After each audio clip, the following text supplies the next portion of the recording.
A routine cash pickup turns into a deadly pursuit when two mismatched armoured truck drivers are ambushed by ruthless criminals with plans beyond the cash. This is my review for the new Amazon Prime action comedy, The Pickup. Is it worth you clicking that button to pick this up and watch it? Let's find out.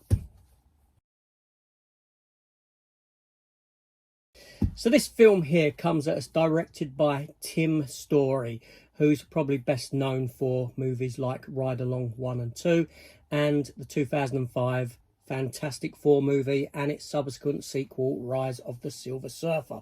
The movie here is a vehicle, no pun intended, for Eddie Murphy, who plays Russell Pierce, a armoured truck driver who's been in the job for some considerable time, and he is teamed up with Travis Stolley, played by Pete Davidson, a newbie on the job, and they have to go and take the armoured truck on this journey through this dead zone where there's no contact with anyone on this really long route that Eddie Murphy really doesn't want to go on because it's his 25th wedding anniversary to his wife, Natalie, played by Eva Longoria from Desperate Housewives fame. But he has to go on this journey. He has to go on this route because there's no one else to do it. He agrees to it, and they get attacked by this ruthless gang of robbers who want to steal £60 million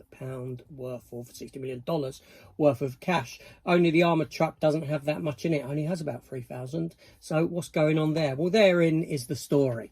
So this film here, it opens up with us being introduced to Pete Davidson's imbecile kind of a newbie on the job, who, while collecting from a bank, pulls his gun on an individual who hands him a note, thinking that it's a note telling him to hand over the money and all this sort of thing. Only it's from this girl that he has a moment with just before that, who's handing him her number. And he spends the weekend with her, and he goes back to work subsequently after the weekend with stories of how he got it on, how he had this weekend with this woman, this beautiful woman played by Kate Palmer, a character called Zoe, who's actually in on the heist. She's there just to get information out of him. So we go on this journey, this car chase journey of her and these two other individuals trying to catch the truck and steal the contents. Only they don't want just the contents, they want more than that, because like I said, the truck itself is only carrying a minimal amount of cash. They want the truck for other reasons, and this pulls the characters of Russell and Travis into this into this heist. They're coerced into this heist to assist in doing it and all this sort of a thing, while being chased, while being, you know, all that sort of stuff. It's a general kind of heist movie, but I think that dumb is the new word for the writing in movies today, because while this film is quite enjoyable, it's quite fast-paced, and it has some decent action on the road, kind of set pieces. A lot of it is filmed in camera with car stunts and this sort of thing, which is great. There's still an element of it that is still done with CG and all this sort of a thing. However, it feels like films are stepping away from that a bit and going more practical with some of this stuff, which feels kind of great on screen, being filmed on location, being filmed out on the roads with, do you know what I mean, rather than relying on the CGI. But the CGI element is still there in certain bits and pieces. But like I said, dumb is the new... is what we're being driven to accept from stories like this.